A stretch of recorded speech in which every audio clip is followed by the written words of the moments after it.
All right, something else to keep up with. Let's talk about the forecast now. Chief Meteorologist Brad Panovich joining us. So you're watching a system that's moving in our direction. Middle of the week, you know, we had a dry day today. We'll have a dry day tomorrow, and then the rain moves back in. What's interesting, I know it seems like it's rained a lot just because we've had so many days with rain, but the amount of rain has not been that much, only 3/4 of an inch. Wow. We're actually below average for the month, believe it or not. Well, it's all in mud on my boots right now. Yeah, it's all been that mist and drizzle, but you know, Wednesday, Thursday, this is going to be some heavy downpours. That's your weather headlines. One more dry day. I'd love to say it's going to be, you know, somewhat sunny tomorrow, but not as nice as today, but still better than the last week or so.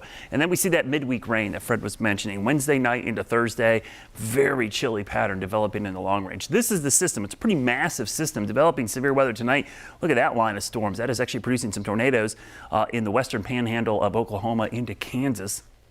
That's going to be marching to the east and should arrive here sometime late tomorrow, or late Wednesday, I should say, into Thursday. There's the severe weather risk tonight. Tomorrow, pretty significant risk down in Louisiana and parts of the lower Mississippi River Valley, then the Gulf Coast. We're going to be on the cool side of the system, so we're not worried about severe weather, but we are worried about some heavy rain. That warm front stays to the south. Wherever that warm air is, that's the fuel for thunderstorms. So we will see kind of a wedge setup, which means cold air trapped against the mountains on the north side of this warm front. So a chilly rain for most of Wednesday afternoon and evening. There could be a little bit of icing, especially the further north you go in the mountains, but all in all, this is going to be just a cold, miserable rain. There's the what we call the excessive rainfall outlook for Wednesday.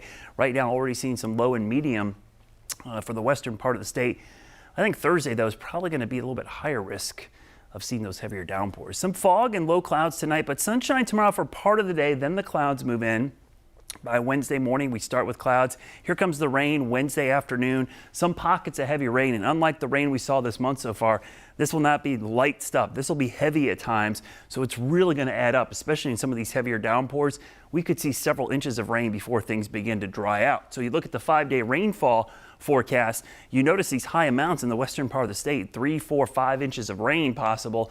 All of that's falling from one storm in about a 24 to 36 hour period from late Wednesday into Thursday. Once the system moves through, this is the pattern changing storm that's going to cool us down. So some of these totals are pretty impressive, especially for our mountains and foothills where we could see 1 to 3 inches of rain as the system moves through. The pattern, though, as we mentioned, cold air spilling out of the Arctic into Canada first, the northern plains next, and then eventually oozing towards the Carolinas over time. You could see these waves of colder air beginning to move across the country behind this system. I really wanted to show you long range as we go through the weekend and early next week. Really cold over. That's below zero temperatures in the western part of Canada, moving into the Front Range and the northern plains.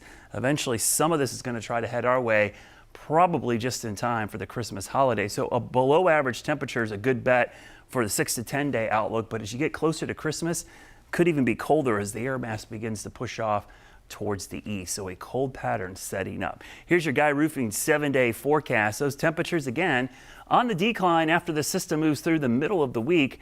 Those temperatures will fall into the upper 40s. Let's show you the 10-day forecast, and you can see a lot more 40s in the long range with highs cooling down below average. Thank you, Brad.